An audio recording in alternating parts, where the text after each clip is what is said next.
So I am part way through changing out the ball joints on here. I had one that was real bad, and I got to putting the axle back in, or the drive shaft I guess you could call it. And I look in there and I see that. I didn't notice that when I pulled it out. Yeah. That is the pivot point for the passenger side of the twin traction beam here. And that sucker is missing one bolt completely on one side, which I found to be, where'd it go? I know it was in there last night. There's the bolt hanging up in them wires, and you can see there that is bent, and the other bolt there has no nut on it, so it's pretty much just hanging there. And there are two bolts back here, and as you can see, one of them is backed off, and the other one actually doesn't even look tight. I cannot believe that this whole frickin' axle didn't come apart.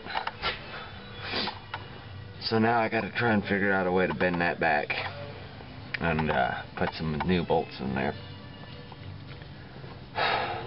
before I can finish putting this back together. Anyways, though, I did put Moog ball joints, upper and lower end. You can see it's got a greasable joint in there. It's tight now. Also got all the steering linkages to put in. A little bit of a mess. Drag link, tie rod ends, all right there, and they are McQuay Norris. Of course it says Falcon on there, but it's supposed to be McQuay Norris. Yeah. If anyone's got any ideas how exactly the pivot point did that, let me know, because the one for the driver's side is just fine. Nothing wrong with it. The bolts are still in there. It's good.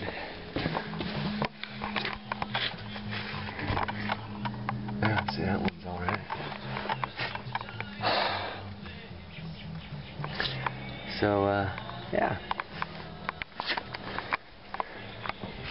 I am not replacing my U-joints because they seem alright. They move freely and they don't bind and they're not loose.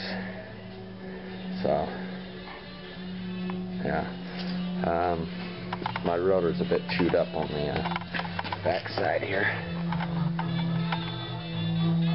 Yeah, I don't think it's even savable if I were to try to recut that. So, my bearing is rusted, so I got new bearings. The hub. Yeah.